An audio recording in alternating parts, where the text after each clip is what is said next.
Warahmatullahi wabarakatuh. Para sahabat PLN dan Makapos dimanapun Anda berada, Alhamdulillah kita berjumpa kembali dalam acara Cahaya Ramadan.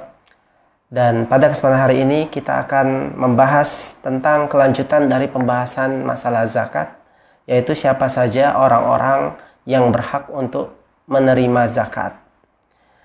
Yang kita bahas dalam hal ini adalah zakat harta. Ya, karena zakat itu dibagi menjadi dua, ada yang zakat harta dan ada zakat fitri. Ya, ada pembahasan zakat fitri kita akan membahas nanti ya menjelang pembayarannya. Sekarang kita membahas tentang masalah zakat yang terkait dengan zakat harta. Siapa saja orang-orang yang berhak untuk mendapatkan zakat harta? Kita bisa lihat dalam firman Allah Subhanahu wa taala surah At-Taubah. Allah Subhanahu wa taala berfirman, "Innamas shadaqatu lil fuqara wal masakin wal 'amilina 'alaiha wal mu'allafati qulubuhum wa fir riqab wal gharimina wa fi sabilillah wa ibnis sabil faridatan minallah wallahu alimun hakim." Allah berfirman, sesungguhnya zakat itu diberikan kepada pertama al-fuqara, kemudian al-masakin, orang-orang miskin, kemudian amilin, yaitu orang-orang yang mereka adalah orang-orang yang amil. Siapa itu amil nanti kita akan bahas. Kemudian orang-orang yang mu'allafati qulubuhum, para mu'allaf, kemudian ar-riqab, kemudian al-gharimin, kemudian fi sabilillah dan ibnus sabil. Inilah 8 golongan para pendengar sekalian. Siapa saja, yaitu yang kita bahas pada hari ini 8 golongan ini. Pertama adalah kata Allah Subhanahu wa taala adalah al-fuqara, yaitu orang-orang fakir. Yang kedua adalah orang-orang miskin. Fakir miskin ini kalau disebutkan sendiri-sendiri maknanya sama saja, yaitu sama-sama orang miskin, yaitu orang-orang yang tidak memiliki kecukupan dalam kebutuhan hidupnya. Ya, itu namanya definisi miskin dan fakir. Akan tetapi ketika disebutkan berbarengan seperti ini secara khusus, yaitu fuqara wal masakin, maka para ulama memberikan perbedaan, menjelaskan perbedaan antara fakir dan miskin. Orang fakir lebih parah miskinnya daripada orang miskin. Nah, itu perbedaannya. Yang paling parah itu adalah orang fakir. Di mana orang fakir itu adalah orang yang benar-benar miskin, bahkan tidak memiliki pekerjaan, ya, apalagi untuk memenuhi kebutuhan hidupnya. Nah, inilah orang fakir. Sedangkan orang miskin sedikit lebih mapan daripada orang fakir, yaitu kadang mereka memiliki pekerjaan, ya, tetapi pekerjaannya itu ya dengan modelnya yang sangat serabutan atau pekerjaan yang tingkatan rendah sehingga tidak bisa memenuhi kebutuhan sehari-harinya dan kurang untuk memenuhi kebutuhan sehari-harinya. Nah, jadi kalau misalnya kita lihat zaman sekarang, seandainya di Bangka Belitung ini UMR-nya adalah 3 juta, maka orang yang di bawah 3 juta tentu tidak akan cukup untuk memenuhi kebutuhan hidupnya. Misalnya gajinya 2 juta, apalagi 1 juta, ya, sehingga mungkin sehari-harinya hanya bisa makan lauk, tempe dan tahu, ya, beli ikan kadang-kadang, ya, belum lagi untuk biaya sekolahnya, ya, dan lain sebagainya, sehingga dia termasuk dikategorikan orang miskin. Maka para sahabat PLN dan Bangka Pos dimanapun Anda berada, terkadang miskin ini tidak ketara, ya, tidak ketara. Mungkin kita lihat dia memiliki pekerjaan. Ya, kita lihat dia kayaknya pakai motor, punya pekerjaan. Ya, kita lihat, wah ini kerjaannya apa? Guru, ternyata guru honorer. Oh, kerjanya di mana? PNS, datanya bukan PNS tapi honorer. Ya, sehingga penampilannya saja kelihatan rapi, ya, dibandingkan orang-orang yang kerja di pasar, mungkin jualan ikan. Tetapi ternyata yang jualan ikan di pasar itu ternyata terkadang lebih kaya daripada orang yang kerja di kantoran. Maka kita harus peka terhadap hal ini.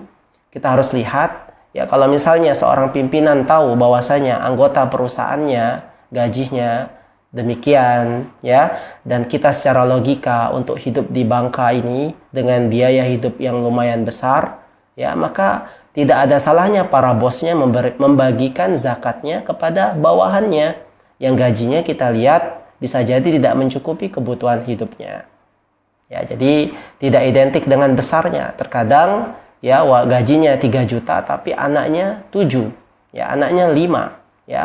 Terkadang pingin sekolah untuk ini itu sehingga tidak cukup untuk kebutuhan hidupnya. Maka bisa dimasukkan dalam kategori miskin sehingga seandainya dia diberikan zakat harta tidak mengapa dia menerimanya. Ya, tidak mengapa dan dia berhak untuk dibantu ya, dan kita sebagai orang yang mengerti kita harus peka terhadap hal ini agar ya orang-orang yang kesusahan itu kita bantu tanpa harus dia meminta-minta. Nah, ini golongan yang pertama dan kedua yang disebutkan Allah Subhanahu wa taala sebagai orang yang termasuk mendapatkan orang yang berhak untuk mendapatkan zakat. Golongan yang ketiga ya, yang dia berhak mendapatkan zakat adalah al-amil.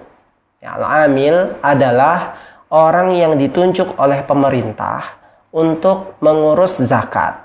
Ya, menarik zakat kemudian menyalurkannya. Nah, amil ini ya, itu adalah orang yang ditunjuk pemerintah. Ini pendapat yang benar. Sedangkan panitia-panitia zakat yang mereka ada di masjid-masjid itu tidaklah termasuk golongan amil.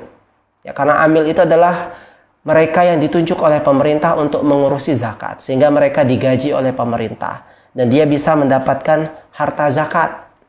Sedangkan orang-orang yang mengurus zakat seperti panitia zakat itu lebih tepat disebut wakil saja. Dia cuma menerima orang zakat, dia diwakilkan kemudian untuk disalurkan. Maka para wakil atau para panitia zakat itu tidak berhak untuk mendapatkan zakat. Ya, tidak berhak mendapatkan zakat. Ini yang benar dalam hal ini. Ya, sehingga mereka ya tidak kita anggarkan untuk zakat. Ya, panitia-panitia zakat yang misalnya mereka kita kasih atau diambil mereka bagian untuk mereka, maka itu tidak boleh. Kecuali panitia zakatnya memang orang yang tidak mampu, lain ceritanya, maka dia bisa diberikan, tapi bukan sebab sebagai panitia zakatnya, tapi karena dia kurang mampu. Nah, ini harus diperhatikan para sahabat PLN dan Bakapos. Jadi yang termasuk amil adalah yang mereka ditunjuk oleh pemerintah. Sedangkan jikalau dia tidak ditunjuk pemerintah, maka bukanlah dia termasuk amil, dia hanyalah wakil, terutama panitia-panitia zakat yang ada di masjid-masjid kaum muslimin. Kemudian poin yang keempat adalah orang yang berhak menerima zakat adalah mu'allafah qulubuhum. Kata Allah Subhanahu wa taala adalah mu'allaf, yaitu orang yang baru masuk Islam. Kenapa orang baru masuk Islam dia berhak mendapatkan zakat harta? Karena orang yang baru masuk Islam itu imannya masih lemah. Kalau orang imannya masih lemah, terkadang bisa kita kuatkan dengan cara kita berikan harta.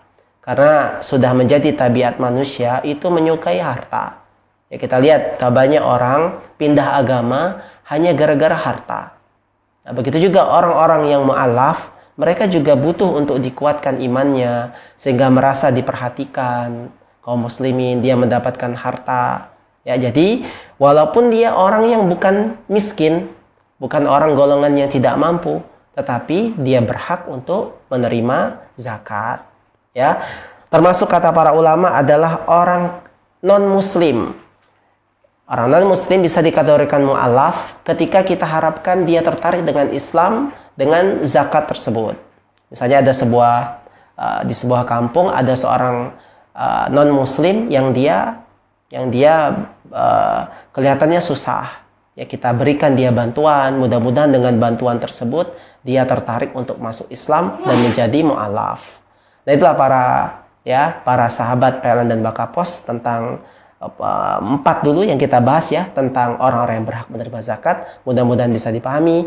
Wassalamualaikum warahmatullahi wabarakatuh.